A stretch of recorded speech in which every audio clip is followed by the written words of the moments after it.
5 காயங்களில் ஒரு அற்புதம் இருக்குது. அந்த தழும்புகள்னாலே நம்ம குணமாக்கப்படுகிறோம். இப்போ வரைக்கும் நமக்கு ஹீலிங் எங்கேருந்து வருதுன்னா, ஏசப்பாவுடைய தழும்புகள்னாலே நமக்கு ஹீலிங் வருது. அவர் காயப்பட்டனால, அவர் அடிக்கப்பட்டனால நமக்கு சுகமாக்குற அந்த தேவனுடைய உன்னதமான அவருடைய கரத்திலிருந்து நமக்கு என்ன பண்ணுங்க அற்புதங்கள் புறப்படுது. ஊழியத்தின் பாதைகளில் எத்தனையோ தேவனுடைய மகத்துவங்களை நான் பார்த்துருக்கிறேன், அற்புதங்களை பார்த்துருக்கிறேன்.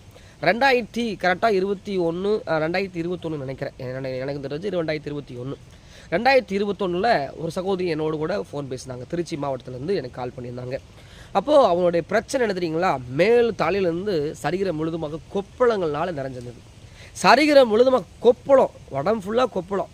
அவங்க சொல்கிறாங்க, அதில் புழு வரும் பிரதர், அதில் நிறைய புழுக்கள் வருது, எனக்கு ஸ்மெல் தாங்க முடியல, வடவடன் இருக்குன்னு சொல்லி அவங்க சொல்கிறாங்க. அப்போ அவங்க நேரில் நான் பார்க்கல, ஆனால் ஃபோனில் அவங்களோடு நான் செபிச்சேன். ஏசப்பாவுடைய தழும்புகளாலே அவங்கள சுகமாக்கினார். ஒரு நாளிலேயே அந்த ஜெபம் பண்ணதுக்கப்புறம் அந்த எல்லா புண்களும் எல்லா பருக்களும் அப்படியே காய்ந்து அதில் இருக்கிற புழுவெல்லாம் வெளியே வர ஆரம்பிச்சிருச்சு. அவங்க சுகமாகி நல்லா இருக்கிறாங்க. அப்போது தேவனுடைய தழும்புகளுக்கு அவ்வளோ வல்லமை இருக்குதுங்க. ஏசுசாமியுடைய தழும்புகளுக்கு அவ்வளோ வல்லமை இருக்குது.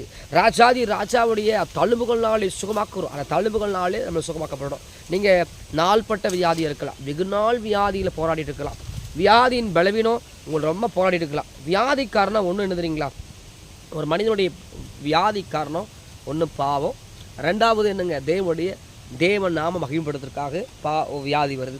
முதல் பாவம் அப்படின்னா, ஒரு சில இடங்களில் தேவன் பாருங்கள் செய்கிற அற்புதங்கள். 33 வருஷம் ஒரு படுத்து கடந்தவனை போய் தேவன் அவனோட நடக்க பண்ணினார்.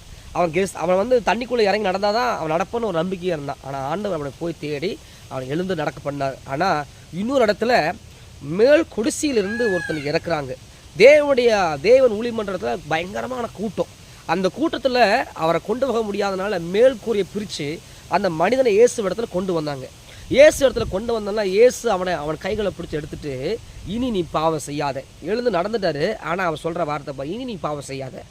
மனிதனுடைய பாவத்தினாலே வியாதி வரும். தேவ பிள்ளைகளை இயேசு அவன் பாவத்தையும் மன்னிச்சாரு, அவனை சுகமாக்கினார். அப்போது உங்கள் வியாதி காரணம் பாவத்தினுடைய விளைவா இல்லை, இது தேவன் மகிமையாக இருக்குன்னு நீங்கள் பாருங்கள்.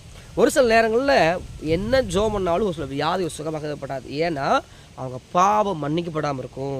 தேவ பிள்ளைகளை நான் சொல்லுகிறேன், உங்கள் பாவம் மன்னிக்கப்பட்டுதான் நீங்கள் கவனமாக பாருங்கள். உங்கள் பாவம் மன்னிக்கப்பட்டிருக்குதா, உங்கள் மீறுதல் மன்னிக்கப்பட்டிருக்குதா, அவங்க அக்கிரமம் மன்னிக்கப்பட்டிருக்குதா, நீங்கள் கவனமாக இருங்க. அவரோட தழும்புகளால் சுகம் இருக்குது. ஆனால் ஒரு சில நேரங்களில் நமக்கு வருகிற வியாதி அது ரொம்ப பலவீனப்படுத்துகிற மாதிரி இருக்குது. நமக்கு வருகிற போராட்டம் நம்மளை கஷ்டப்படுத்துகிற மாதிரி இருக்குது. ஏன் காரணம்னா, நம்முடைய பாவங்களால் வருகிற வியாதி.